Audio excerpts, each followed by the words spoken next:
Di balik gemerlap status pejabat, sebuah pengkhianatan mengguncang rumah tangga Rina. Ketika rahasia suaminya, Wildan, terkuak di kamar hotel, Rina tak tinggal diam. Dengan kecerdasan dan jaringan istri-istri pejabat, ia mengungkap kebenaran yang mengubah hidupnya selamanya. Akankah ia memaafkan, atau memilih jalan baru yang penuh keberanian? Skandal di dinas adalah kisah tentang kekuatan seorang wanita menghadapi pengkhianatan dalam dunia birokrasi yang penuh intrik. Rina, istri seorang kepala dinas, menemukan dirinya di persimpangan antara mempertahankan keluarga atau membangun hidup baru. Dengan alur yang mendebarkan dan karakter yang hidup, kisah ini menggambarkan perjuangan, pengampunan, dan keberanian untuk bangkit. Di sebuah kabupaten, suasana kantor Inas selalu berjalan dengan ritme yang monoton. Pegawai datang pagi, mengetik laporan, mengurus berkas, dan sesekali bercanda di sela-sela kesibukan. Di puncak hierarki kantor ini bertahta Wildan, seorang kepala dinas. Pria berusia 45 tahun ini dikenal sebagai sosok yang santai, bahkan terlalu santai untuk ukuran pejabat. Rapat-rapat undangan dari pemerintah provinsi sering ia lewatkan, lebih memilih mengirim sekretaris dinas atau kepala bidang eselon sebagai wakil. Biar mereka yang urus, aku cuma perlu tanda tangan, ujarnya sambil tersenyum lebar, sembari menyeruput kopi di ruangannya yang ber-AC. Namun, suasana kantor yang biasa-biasa saja itu mulai berubah sejak kedatangan Hesti, seorang pegawai negeri sipil, PNS, baru. Hesti, berusia 27 tahun, memiliki wajah yang menawan dengan senyum yang selalu ramah. Rambutnya yang lurus tergerai rapi, dan pakaian dinasnya selalu tampak modis meski tetap sesuai aturan. Ia diterima di dinas ini karena keahliannya dalam teknologi komputer, setidaknya itulah alasan resmi yang tercatat. Wildan, yang biasanya cuek, tiba-tiba menunjukkan perhatian lebih pada Hesti. Hesti, kamu paham bikin presentasi di komputer, kan? Nanti bantu saya buat rapat provinsi, ya, katanya suatu hari, dengan nada yang sedikit terlalu ramah. Hesti hanya mengangguk, tak curiga, karena baginya itu hanyalah tugas biasa. Sejak kehadiran Hesti, Wildan berubah drastis. Ia yang dulu ogah-ogahan menghadiri rapat provinsi kini jadi yang paling antusias. Setiap ada undangan dari kota, ia selalu bergegas menyiapkan jas terbaiknya, memastikan dasinya lurus, dan tak lupa menyemprotkan parfum mahal. Rapat penting, ini menyangkut anggaran daerah, katanya pada stafnya, meski semua tahu bahwa rapat-rapat itu biasanya hanya seremonial. Hesti, yang sering diminta ikut sebagai pendamping teknis untuk urusan presentasi, selalu duduk di samping Wildan di mobil dinas, sementara Romdoni, sopir setia Wildan, hanya melirik dari kaca spion tanpa berkomentar. Rina, istri Wildan, mulai merasakan ada yang tak beres. Sebagai istri pejabat yang juga menjabat ketua Dharma Wanita di dinas, Rina bukanlah wanita yang asing dengan dinamika kantor. Ia sering mendengar cerita dari istri-istri pegawai lain, mulai dari urusan rumah tangga hingga gosip kecil tentang perselingkuhan di kalangan pegawai rendahan. Namun, selama ini Wildan selalu tampak setia. Pulang tepat waktu, menghadiri acara keluarga, dan tak pernah menunjukkan tanda-tanda mencurigakan. Tapi, beberapa bulan terakhir, Wildan sering pulang larut malam, bahkan kadang menginap di kota dengan alasan rapat maraton atau tugas mendadak. Rina, yang sudah menikah dengan Wildan selama 15 tahun, tahu bahwa ini bukan kebiasaan suaminya. Aku cuma capek, Rin. Rapat-rapat ini bikin pusing, kata Wildan suatu malam, saat Rina bertanya kenapa ia pulang jam 11 malam dengan aroma parfum yang tak biasa. Rina hanya mengangguk, tapi di hatinya, kecurigaan mulai mengakar. Ia mulai memperhatikan detail kecil. Ponsel Wildan yang kini selalu dikunci, pesan yang buru-buru dihapus saat Rina mendekat, dan nada suaranya yang terlalu santai saat menjelaskan kegiatannya.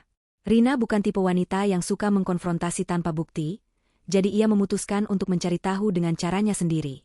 Sebagai ketua Dharma Wanita, Rina memiliki jaringan yang cukup luas di kalangan istri pejabat. Ia mengenal Nina, istri kepala dinas dari kabupaten tetangga, yang dikenal vokal dan tak segan membantu teman. Dalam sebuah acara arisan bulanan, Rina membuka pembicaraan dengan Nina. "Nin, aku mau minta tolong, tapi ini rahasia," bisik Rina di sela-sela obrolan tentang resep kue. Nina, yang sudah terbiasa dengan drama rumah tangga pejabat, langsung mengangguk serius. "Tenang, Rin.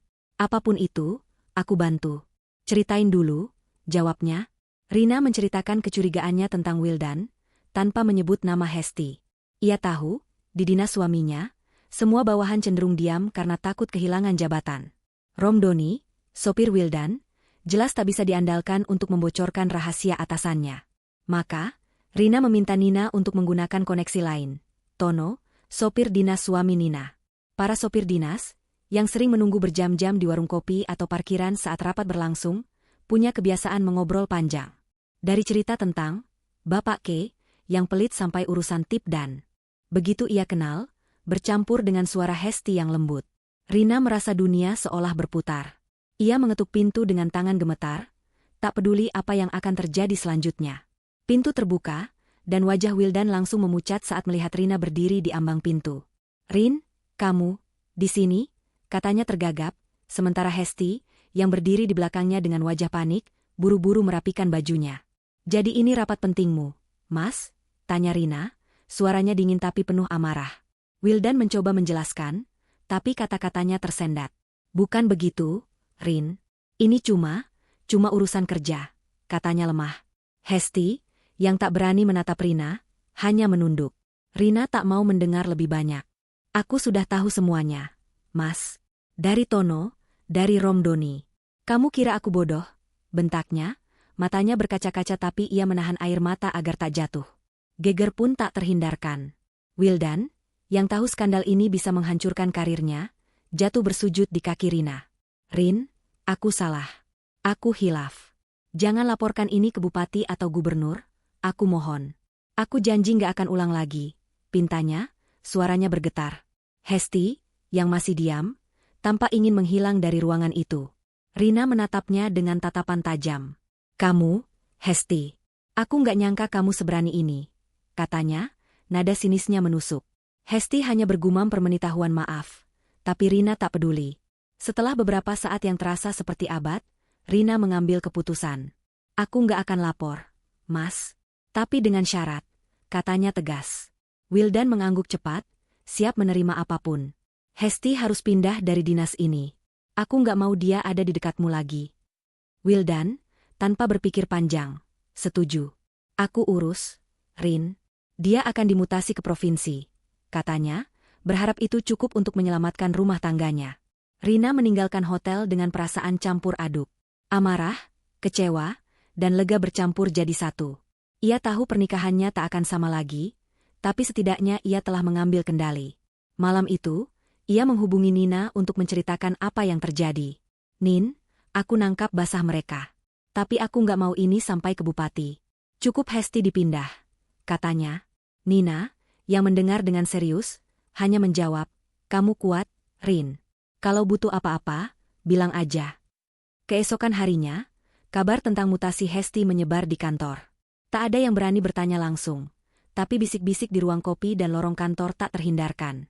Romdoni, yang merasa bersalah karena ceritanya ke Tono, kini lebih hati-hati berbicara. Sementara itu, Wildan kembali ke rutinitas lamanya, menghindari rapat provinsi dan menyerahkan tugas ke bawahan. Tapi di rumah, suasana tetap tegang. Rina, meski memaafkan demi anak-anak, tak lagi memandang Wildan dengan mata penuh cinta seperti dulu. Di warung kopi, Tono dan Romdoni kembali bertemu. "Bapak Kes sekarang pendiam, Ton," kata Romdoni sambil menyeruput kopi. Tono hanya tersenyum kecil. "Biarin aja, Don. Yang penting, Bu Rina menang," balasnya, mengakhiri obrolan dengan tawa pelan. Skandal itu, meski tak sampai ke telinga bupati, telah mengubah dinamika di dinas, dan Rina, dengan kecerdasannya, telah memastikan bahwa kebenaran tak bisa disembunyikan selamanya. Hari-hari setelah kejadian di hotel terasa seperti kabut bagi Rina. Ia telah berhasil memaksa Wildan untuk memindahkan Hesti ke kantor provinsi, sebuah kemenangan kecil yang tak sepenuhnya menghapus luka di hatinya. Rumah yang dulu penuh tawa kini terasa hening, hanya diisi suara anak-anak yang bermain di ruang tengah dan percakapan singkat antara Rina dan Wildan. Wildan berusaha memperbaiki diri, pulang lebih awal, membawa oleh-oleh untuk anak-anak, dan bahkan mengajak Rina makan malam di restoran favorit mereka. Namun, setiap senyum Wildan terasa seperti topeng, dan Rina belum bisa sepenuhnya mempercayainya. Di kantor, suasana juga berubah. Hesti, yang kini resmi dimutasi ke bagian administrasi di kantor provinsi, tak lagi terlihat di lingkungan SKPD Wildan. Para pegawai, meski tak berani membicarakan skandal itu secara terbuka, sering berbisik di ruang makan atau saat istirahat. "Katanya si Bu Rina yang minta Hesti dipindah," bisik salah satu staf kepada rekannya sambil menuang kopi. "Yah, namanya juga istri pejabat, mana tahan lihat suami dekat sama PNS baru yang cantik," sahut yang lain, sebelum buru-buru mengganti topik saat seorang kepala bidang lewat. Romdoni, sopir Wildan, menjadi lebih pendiam. Ia tahu ceritanya ke Tono telah memicu badai ini, dan kini ia berhati-hati agar tak lagi kelepasan bicara. Rina, meski telah menyelesaikan misi penguntitannya, merasa belum sepenuhnya lega. Bayang-bayang Hesti masih menghantui pikirannya. Ia sering bertanya-tanya, apakah ini kali pertama Wildan tergoda, atau hanya puncak gunung es dari rahasia lain yang belum terungkap? Sebagai ketua Dharma Wanita, Rina tahu bahwa skandal seperti ini bukan hal baru di kalangan pejabat. Ia pernah mendengar cerita tentang perselingkuhan yang disembunyikan dengan rapi, ditutupi dengan uang diam atau jabatan baru untuk menenangkan pihak yang terlibat. Tapi mengetahui hal itu terjadi pada pernikahannya sendiri, membuatnya merasa terhina. Suatu sore, saat menghadiri acara rutin Dharma Wanita, Rina bertemu kembali dengan Nina, istri kepala dinas dari kabupaten tetangga yang telah membantunya mengungkap kebenaran. Nina, dengan sifatnya yang blak-blakan, langsung mengajak Rina bicara di sudut ruangan. "Rin, kamu baik-baik aja? Aku dengar Hesti udah pindah. Kamu hebat, loh, bisa atur semuanya tanpa bikin gaduh," katanya sambil menepuk pundak Rina. Rina tersenyum tipis, tapi matanya tak bisa menyembunyikan beban yang ia rasakan. "Nin, aku cuma nggak mau anak-anak tahu. Tapi entah kenapa, aku masih nggak tenang," jawab Rina, suaranya pelan. Nina mengangguk, memahami. "Rin, kalau aku boleh saran, kamu harus pastikan Wildan nggak main-main lagi. Mutasi Hesti cuma langkah awal. Pejabat kayak mereka, kalau nggak diawasi, bisa kumat," katanya dengan nada serius. Rina menghela napas. Ia tahu Nina benar, tapi ia juga lelah. Menjadi istri pejabat bukan hanya soal mendampingi suami di acara resmi, tapi juga menjaga nama baik keluarga di tengah intrik yang tak pernah habis. "Aku pikirkan, Nin. Makasih udah bantu selama ini," balas Rina, mencoba menutup percakapan sebelum emosinya meluap. Sementara itu, di kantor provinsi, Hesti beradaptasi dengan lingkungan barunya. Posisinya sebagai smakingnya sendiri. Ia mencoba menjaga jarak dari rekan-rekan lama, tapi kabar tentang skandal itu telah menyebar, meski hanya dalam bentuk bisik-bisik. Beberapa staf di kantor provinsi memandangnya dengan tatapan penuh tanya, tapi Hesti, dengan sifatnya yang pendiam, memilih untuk fokus pada pekerjaan. Ia tahu karirnya di Dinas Wildan telah ternoda, dan mutasi ini adalah kesempatan baginya untuk memulai lembaran baru. Namun, di lubuk hatinya, ia merasa diperlakukan tak adil. "Aku cuma ikut perintah atasan," gumamnya dalam. Uang diam, tak ada yang luput dari obrolan mereka. Rina yakin, jika ada yang tahu kebiasaan Wildan di luar kantor, Romdoni pasti pernah membocorkannya pada Tono. Nina setuju untuk membantu. Ia memanggil Tono malam itu juga dan memberikan tugas khusus. "Ton, kamu kan akrab sama Romdoni. Coba dong, cari tahu apa benar Pak Wildan cuma rapat. Atau ada acara lain, sepulang dari kota," pinta Nina dengan nada penuh makna. Tono, yang sudah terbiasa dengan tugas-tugas rahasia seperti ini, hanya mengangguk sambil menyeringai. "Tenang, Bu. Sopir-sopir kan ceritanya nggak jauh dari warung kopi." "Saya tanya pelan-pelan," jawabnya. Keesokan harinya, Tono mengajak Romdoni ngopi di warung langganan para sopir, tak jauh dari kantor provinsi. Di antara asap rokok dan aroma kopi tubruk, Tono mulai memancing. Don, Bapak Kes sekarang rajin banget ke kota, ya? Rapat apa sih sampai nginep-nginep?" tanyanya santai. Romdoni, yang awalnya cuma tertawa, mulai lengah setelah gelas kopi kedua. "Ya, rapat sih," katanya. "Tapi, entah kenapa, tiap pulang rapat suka mampir ke hotel. Katanya sih cuma buat istirahat. Tapi ya, kamu tahulah," ujar Romdoni sambil menurunkan suara, matanya melirik kanan-kiri. Tono, yang tahu misinya, tak bertanya lebih jauh. Ia hanya mengangguk, menyimpan informasi itu untuk disampaikan pada Nina. Malam itu, Nina menghubungi Rina. "Rin, kayaknya kecurigaanmu ada benarnya. Tono bilang, Wildan suka mampir ke hotel sepulang rapat. Katanya si sama, staf teknis." "Kamu tahu siapa?" tanya Nina hati-hati. Rina diam sejenak, mencoba mencerna informasi itu. "Staf teknis? Mungkin Hesti, PNS baru. Dia yang selalu ikut Wildan ke rapat," jawab Rina, suaranya mulai bergetar. Rina tak ingin gegabah. Ia memutuskan untuk menguntit Wildan sendiri. Dengan menyewa mobil rental agar tak dikenali, ia bersiap mengikuti suaminya pada rapat berikutnya di kota.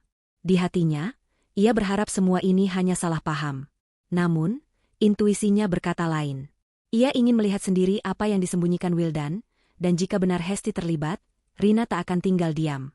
Di ujung telepon, Nina hanya berkata, "Hati-hati, Rin. Kalau butuh teman, kabarin aku." Rina mengangguk, meski Nina tak bisa melihatnya. "Makasih, Nin. Aku harus tahu kebenarannya."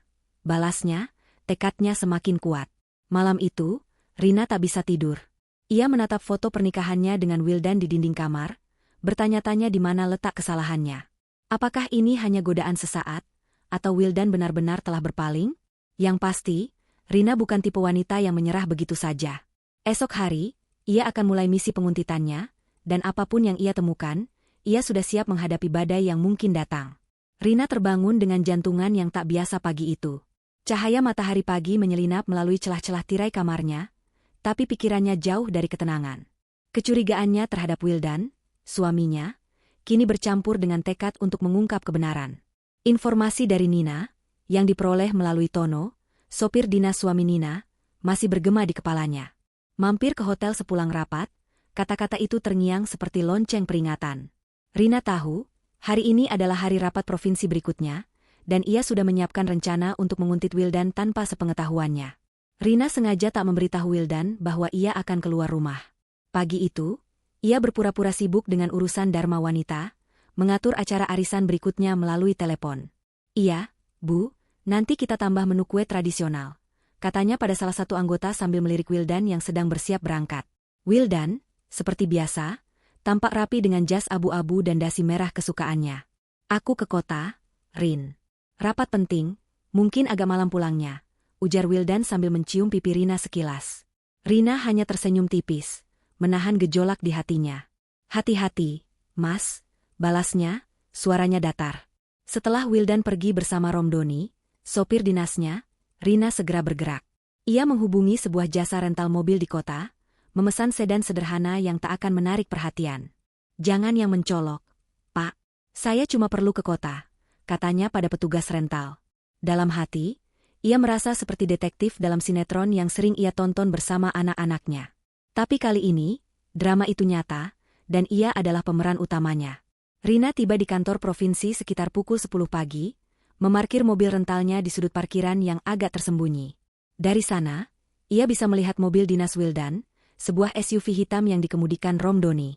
Hesti, dengan pakaian dinas yang rapi namun tetap memancarkan pesona, terlihat keluar dari mobil bersama Wildan. Mereka berjalan beriringan menuju gedung rapat. Hesti membawa laptop sementara Wildan sesekali meliriknya dengan senyum kecil. Rina, dari balik kaca mobil, merasakan dadanya sesak. "Pintar komputer," katanya, gumamnya sinis, mengingat alasan Wildan membawa Hesti ke setiap rapat. Rapat berlangsung hingga sore, dan Rina menunggu dengan sabar, sesekali menyeruput kopi instan yang ia bawa dari rumah. Ia tak ingin kehilangan jejak, tapi juga tak mau terlihat mencurigakan. Sekitar pukul 4 sore, Wildan dan Hesti akhirnya keluar dari gedung. Rina memperhatikan mereka masuk ke mobil dinas, dan hatinya berdegup kencang. Sekarang waktunya, pikirnya, menyalakan mesin mobil rental dan mengikuti dari jarak aman. Mobil dinas Wildan melaju keluar kota, bukan ke arah rumah, melainkan menuju sebuah hotel bintang 3 di pinggiran kota. Rina, yang sudah menduga hal ini berkat informasi dari Tono, tetap tenang meski tangannya gemetar di setir. Ia memarkir mobilnya di seberang jalan, cukup jauh agar Romdoni tak mengenali keberadaannya. Dari dalam mobil, ia melihat Wildan dan Hesti masuk ke lobi hotel, berbincang sebentar dengan resepsionis, lalu menghilang ke arah lift. Rina menarik napas dalam-dalam, mencoba menenangkan diri. "Aku harus tahu pasti," katanya pada dirinya sendiri. Dengan langkah hati-hati, Rina memasuki lobi hotel. Ia mengenakan topi dan kacamata hitam untuk menyamarkan wajahnya, meski ia tahu risikonya kecil dikenali di tempat seperti ini. Di meja resepsionis, ia berpura-pura sebagai tamu yang kehilangan kunci kamar. "Maaf, Mbak, saya lupa nomor kamar adik saya. Namanya Hesti, tadi masuk bareng bapak-bapak berjas," katanya dengan nada santai. Resepsionis, yang tampak sibuk, memeriksa daftar tamu dan menyebutkan nomor kamar di lantai 3. Rina mengangguk, berterima kasih, dan segera menuju lift, jantungan di dadanya semakin kencang. Di lantai 3, Rina berjalan pelan menyusuri koridor, mencari nomor kamar yang disebutkan. Ia berhenti di depan pintu kamar 312, mendengar suara tawa pelan dari dalam. Suara Wildan, yang hati, mengingat bagaimana Wildan memanfaatkan posisinya untuk mendekatinya. Tapi ia juga sadar, sebagai PNS muda, ia tak punya kuasa untuk melawan. Di sisi lain, Wildan berusaha keras untuk kembali mendapatkan kepercayaan Rina. Ia menghadiri lebih banyak acara keluarga, bahkan ikut membantu anak-anak dengan pekerjaan rumah mereka, sesuatu yang jarang ia lakukan sebelumnya. Tapi setiap kali ia mencoba mendekati Rina, ada tembok tak terlihat di antara mereka. Rina, meski tak lagi mengungkit kejadian di hotel, sering menatapnya dengan tatapan penuh tanya. "Mas, kalau ada apa-apa lagi, bilang sekarang. Aku nggak mau dengar dari orang lain," katanya suatu malam, suaranya tegas tapi penuh luka. Wildan hanya mengangguk, berjanji untuk setia, meski ia tahu kepercayaan Rina tak akan pulih dalam semalam. Sementara itu, di warung kopi langganan para sopir, Tono dan Romdoni kembali bertemu.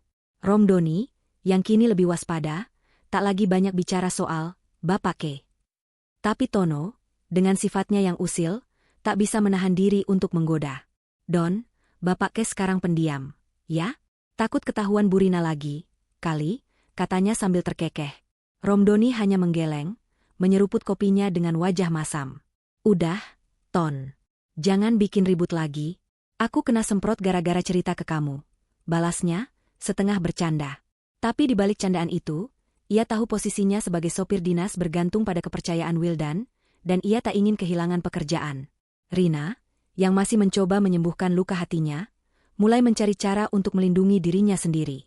Ia tahu, sebagai istri pejabat, ia tak bisa hanya mengandalkan janji Wildan. Ia mulai menghadiri lebih banyak acara Dharma Wanita, memperluas jaringannya dengan istri-istri pejabat lain. Ia juga mulai mengikuti kursus keuangan online, bertekad untuk mandiri secara finansial jika suatu saat ia harus mengambil langkah besar. "Aku nggak mau lagi bergantung pada orang yang bisa hianat," pikirnya, sambil mencatat tips investasi di buku catatannya. Suatu hari, Rina mendapat telepon dari Nina, yang membawa kabar mengejutkan. "Rin, aku dengar dari Tono," katanya Romdoni pernah cerita soal uang diam yang dulu dikasih Wildan ke beberapa orang. "Kayaknya nggak cuma Hesti, loh," kata Nina hati-hati. Rina merasa jantungannya berhenti sejenak. Ia tak ingin percaya, tapi informasi itu seperti pisau yang kembali menusuk. "Nin, aku harus tahu lebih banyak. Tolong Tono cari tahu lagi," pintanya, suaranya bergetar. Nina mengangguk di ujung telepon, berjanji akan membantu.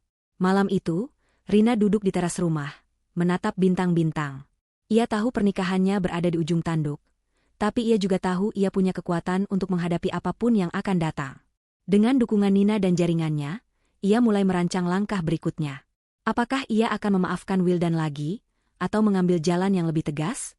Yang pasti, Rina bukan lagi wanita yang bisa diremehkan. Ia telah belajar dari skandal itu, dan ia bertekad tak akan membiarkan dirinya terluka lagi. Di kantor provinsi, Hesti mulai menemukan ritme baru, tapi bayang-bayang skandal itu masih mengikuti. Ia tahu ia tak sepenuhnya salah, tapi ia juga sadar bahwa di dunia birokrasi, reputasi adalah segalanya. Sementara itu, di warung kopi, Tono dan Romdoni terus mengobrol, tak tahu bahwa cerita mereka akan kembali mengguncang kehidupan Rina dan Wildan. Skandal itu, meski telah mereda, meninggalkan bekas yang tak mudah hilang, dan masa depan masih penuh tanda tanya bagi semua yang terlibat. Rina duduk di teras rumahnya, menatap langit malam yang bertabur bintang. Pikirannya masih dipenuhi oleh percakapan terakhir dengan Nina, yang mengungkap kemungkinan bahwa skandal Wildan tak hanya melibatkan Hesti, tetapi juga uang diam untuk menutupi rahasia lain. Informasi itu seperti duri yang terus menggores hatinya. Ia telah memaafkan Wildan demi anak-anak dan nama baik keluarga, tapi kini ia ragu apakah keputusannya itu benar. Malam itu, ia bertekad untuk menggali lebih dalam, tak hanya untuk kebenaran, tetapi juga untuk menentukan langkahnya ke depan. Di rumah, Wildan berusaha sebaik mungkin untuk menebus kesalahannya.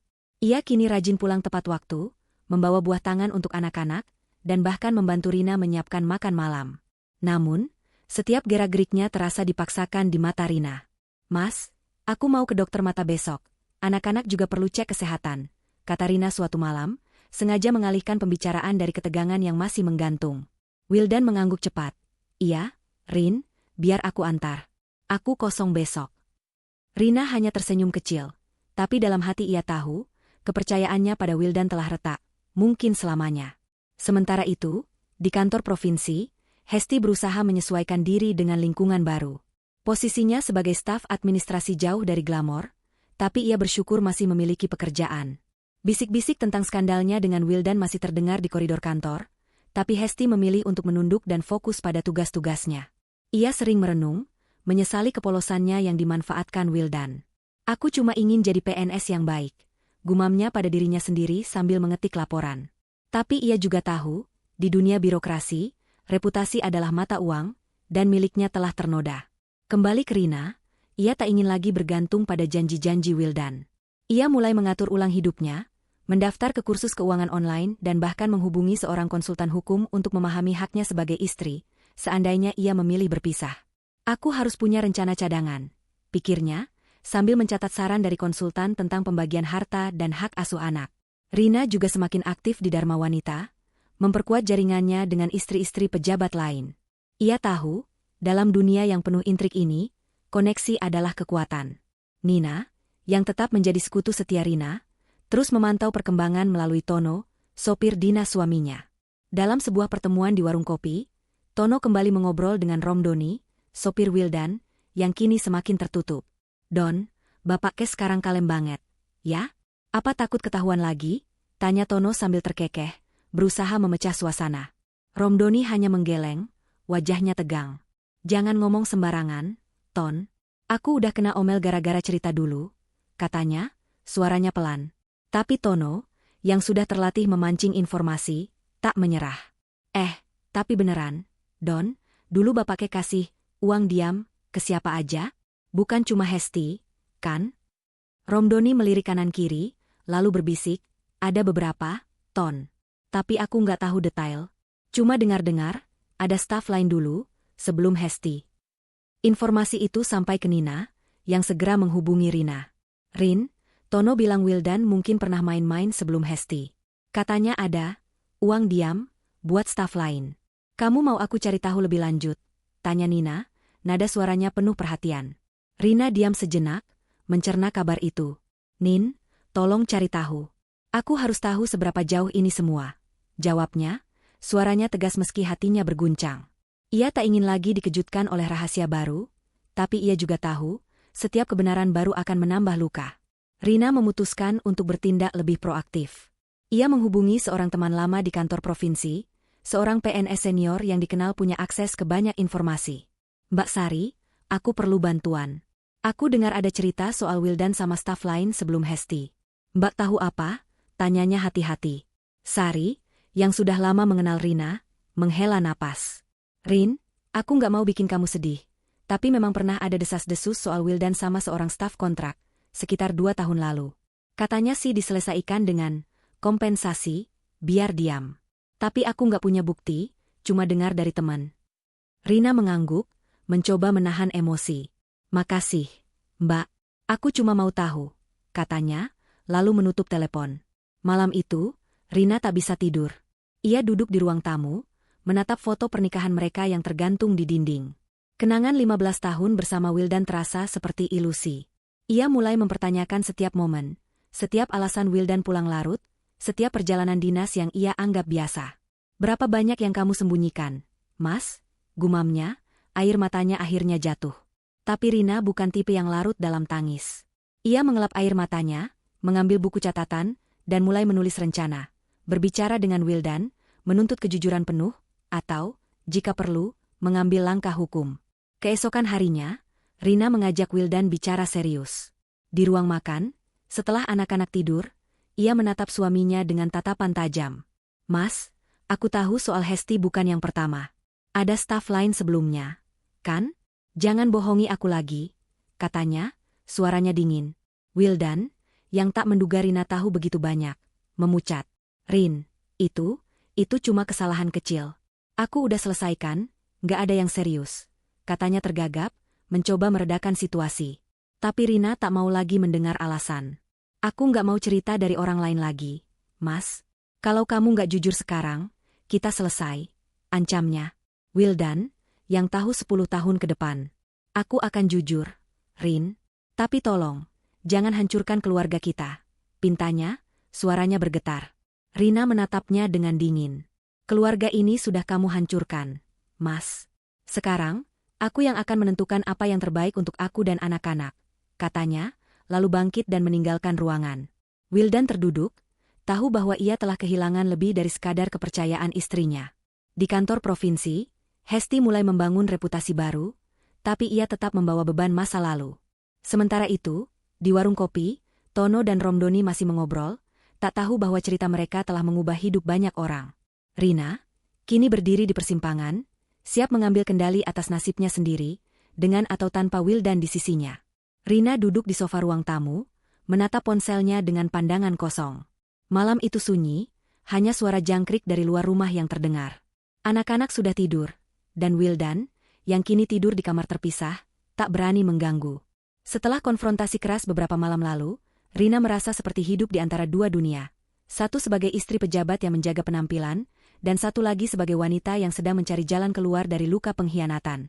Ia tahu Wildan telah mengakui kesalahan masa lalunya, tapi pengakuan itu tak cukup untuk menyembuhkan retakan di hatinya. Keesokan paginya, Rina bangun dengan tekad baru. Ia tak lagi ingin menjadi korban dari rahasia-rahasia Wildan.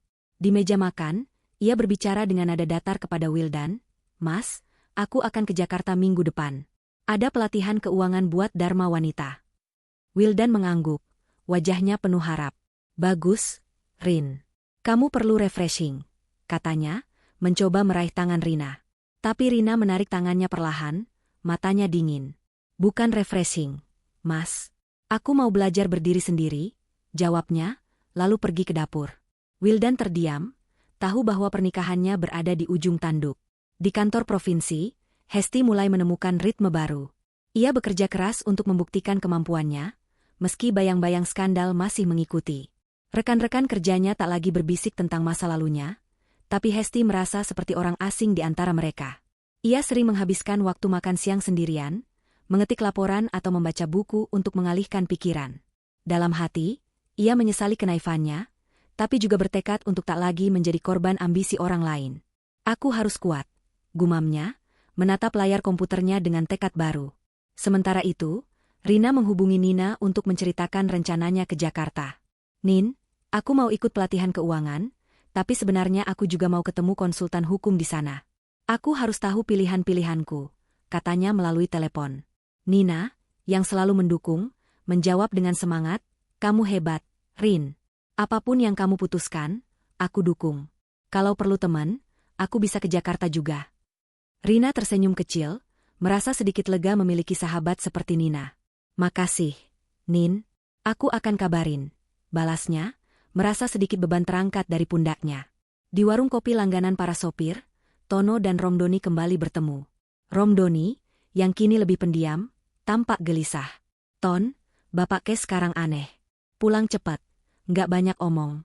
Kayaknya Bu Rina masih marah," katanya sambil menyeruput kopi.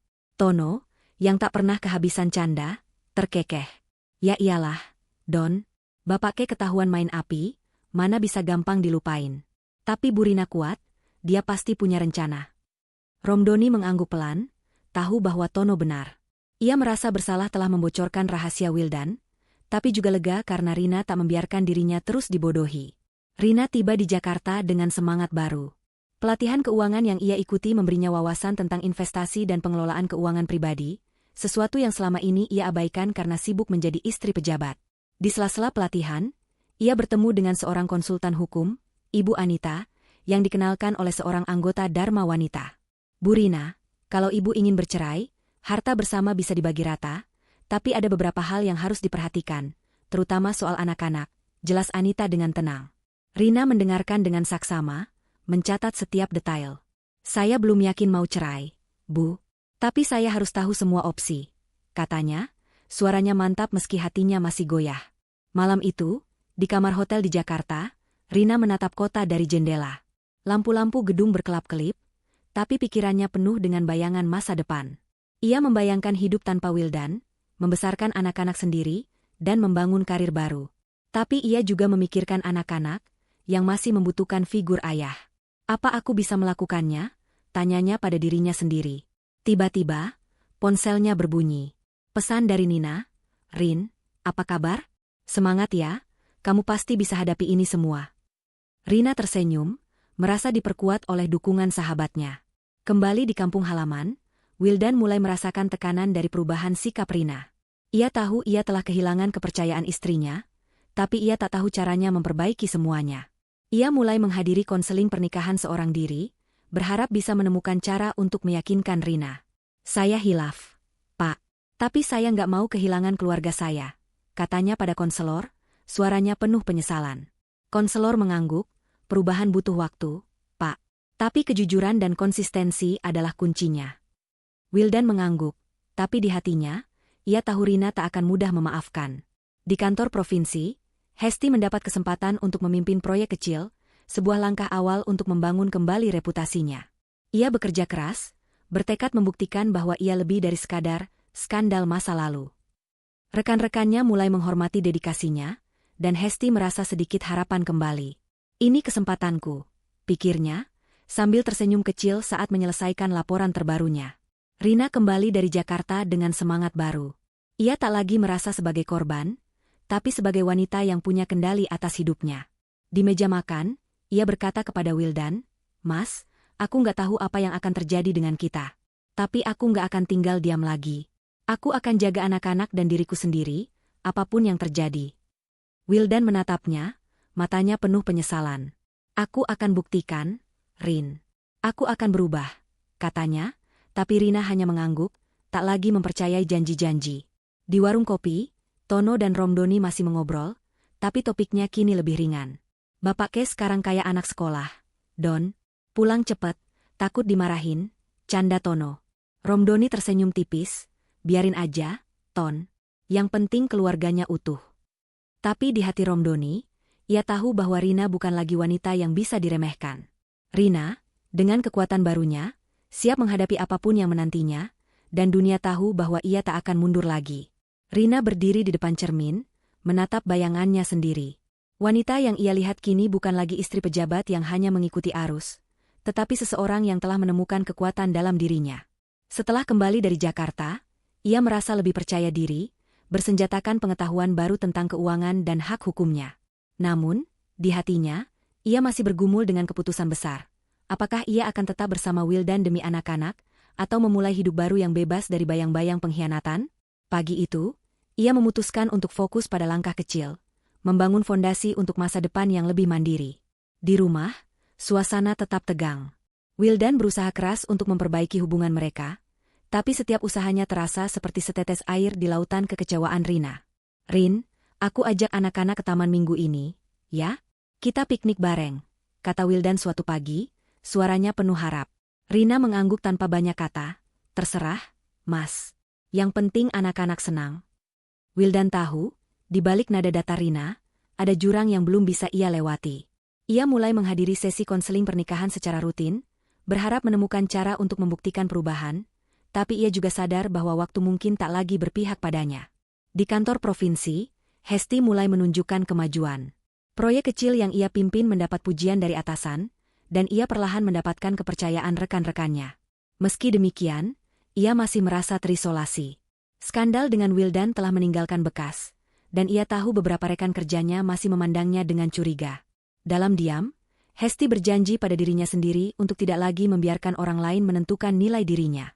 "Aku akan buktikan aku lebih dari kesalahan itu," gumamnya sambil menyelesaikan presentasi untuk rapat berikutnya. Ia juga mulai mengikuti kursus online tentang administrasi publik, bertekad meningkatkan keterampilannya untuk meraih posisi yang lebih baik. Rina, di sisi lain, terus memperkuat jaringannya. Ia menghadiri pertemuan Dharma Wanita dengan energi baru, tak lagi hanya sebagai istri pejabat, tetapi sebagai wanita yang ingin berkontribusi lebih. Dalam salah satu acara, ia bertemu dengan seorang pengusaha lokal, Ibu Lestari, yang menawarkan peluang untuk bergabung dalam koperasi wanita yang fokus pada usaha kecil. "Bu Rina, Ibu punya karisma dan koneksi. Coba ikut kami, kita bantu perempuan lokal jual produk mereka," kata Lestari dengan antusias. Rina, yang awalnya ragu, mulai melihat ini sebagai peluang untuk mandiri. "Saya pikirkan, Bu. Tapi saya tertarik," jawabnya, matanya berbinar dengan harapan baru. Sementara itu, Nina tetap menjadi pendukung setia Rina.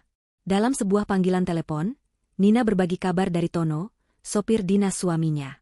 "Rin, Tono bilang Romdoni sekarang benar-benar ketat mulut soal Bapak Ke.